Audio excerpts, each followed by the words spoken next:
দুনিয়াতে এমন কেউ কি আছে যে মৃত্যুর 1400 বছর পরেও প্রতি মাসে কোটি কোটি টাকা আয় করছে, যার নামে আজও ব্যাংকে সচল অ্যাকাউন্ট আছে, এমনকি যার নামে একটি আস্ত 5 তারকা হোটেল এবং বিশাল খেজুর বাগান নিবন্ধিত? শুনতে রূপকথার মতো মনে হলেও এটিই ধ্রুব সত্য। তিনি ইসলামের তৃতীয় খলিফা জিন্নুর রাইন হযরত উসমান বিন আফফান রাদিয়াল্লাহু। আজ আমরা উন্মোচন করব কিভাবে একজন মানুষের দান করা একটি পানির কূপ আজ ৭৫,০০০ কোটি টাকার এক বিশাল সাম্রাজ্যে পরিণত হলো।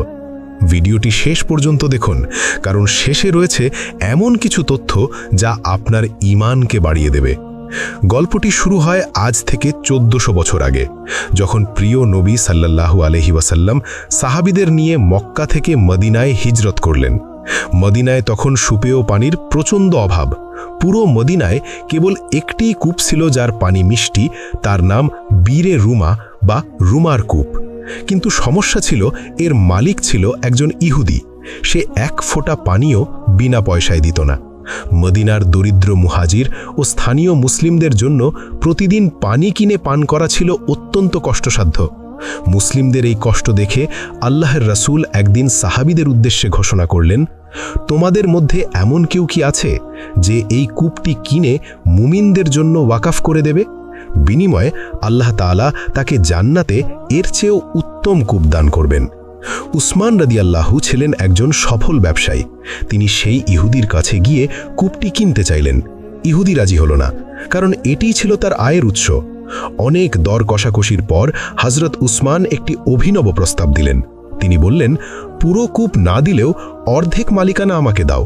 অর্থাৎ একদিন কূপের মালিকানা থাকবে ইহুদির আর একদিন থাকবে হযরত উসমানের। ইহুদি ভাবল এটি লাভজনক, তাই সেই ইহুদি কূপের অর্ধেক মালিকানা হযরত উসমান রাদিয়াল্লাহু তাআলা আনহুর নিকট বিক্রি করে দেন। সেই সময়ে হযরত উসমান রাদিয়াল্লাহু তাআলা আনহু ১২,০০০ দিরহাম দিয়ে অর্ধেক মালিকানা কিনে নিলেন। চুক্তি অনুযায়ী যেদিন হযরত উসমানের মালিকানার দিন আসত, তিনি ঘোষণা করে দিলেন যে মদিনার যে কেউ চাইলে আজ বিনামূল্যে পানি নিতে পারবে। ফলে মদিনার মানুষ তার মালিকানার দিনে পরবর্তী ২ দিনের পানি জমা করে রাখত। এতে করে পরের দিন অর্থাৎ ইহুদির মালিকানার দিনে আর কেউ তার কাছে পানি কিনতে যেত না। ইহুদি ব্যক্তিটি দেখল তার ব্যবসা পুরোপুরি বন্ধ হওয়ার পথে। শেষ পর্যন্ত নিরুপায় হয়ে সে বাকি অর্ধেক মালিকানা বিক্রির প্রস্তাব দেয় এবং হযরত উসমান আরও ৮,০০০ দিরহাম, মতান্তরে মোট ৩৫,০০০ দিরহাম দিয়ে সম্পূর্ণ কূপটি কিনে নেন। এখানেই শুরু হয় বরকতের আসল খেলা। সেই কূপের পানি ব্যবহার করে আশেপাশের জমিগুলো উর্বর হয়ে ওঠে। সেখানে প্রচুর খেজুর গাছ জন্মাতে শুরু করে। শত বছর ধরে সেই বাগান বড় হতে থাকে। উসমান রাদিয়াল্লাহু তো মারা গেছেন, কিন্তু তার দান করা কূপ থেকে হওয়া এই বাগানের মালিক কে হবে?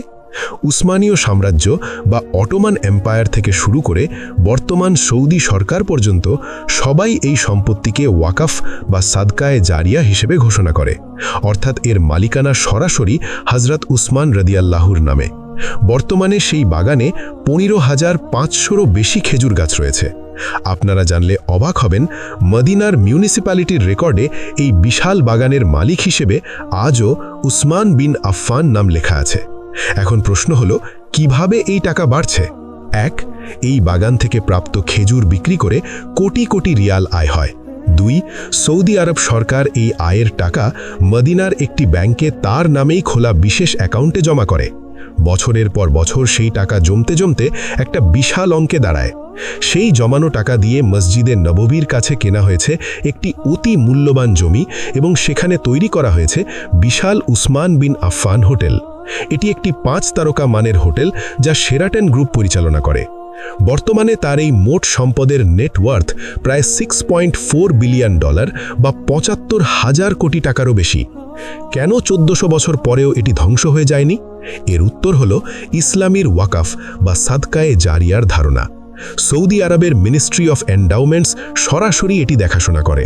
এই সম্পদের আয়ের ৫০% ব্যয় করা হয় সরাসরি ইয়েতিম, মিসকিন ও জনকল্যাণমূলক কাজে, আর বাকি ৫০% পুনরায় বিনিয়োগ করা হয় নতুন সম্পত্তি কেনা বা ব্যবসার জন্য। এভাবেই তার সম্পদ জ্যামিতিক হারে বাড়ছে। রাসূলের সেই ওয়াদা যে জান্নাতে একটি কূপ পাবেন, তার প্রতিফলন আমরা দুনিয়াতেই দেখতে পাচ্ছি। এটি ইসলামের ইতিহাসের সবচেয়ে বড় এবং দীর্ঘস্থায়ী চ্যারিটেবল ইনভেস্টমেন্ট। হযরত উসমান রাদিয়াল্লাহুর এই ব্যাংক অ্যাকাউন্ট আমাদের শেখায় যে আল্লাহর পথে খরচ করলে সম্পদ কমে না, বরং তা অবিনশ্বর হয়ে যায়। আজ তিনি নেই, কিন্তু তার দান আজও প্রতিদিন হাজার হাজার মানুষের ক্ষুধা মেটাচ্ছে। বন্ধুরা, আপনার কাছে কি মনে হয়, এই ঘটনাটি কি আমাদের বর্তমান সমাজের ধনকুবেরদের জন্য একটি শিক্ষা নয়? কমেন্টে আপনার মূল্যবান মতামত জানান, আর এই বিস্ময়কর ইতিহাসটি শেয়ার করে অন্যদেরও জানার সুযোগ করে দিন। সাবস্ক্রাইব করুন এবং বেল আইকনটি টিপে আমাদের সাথেই থাকুন।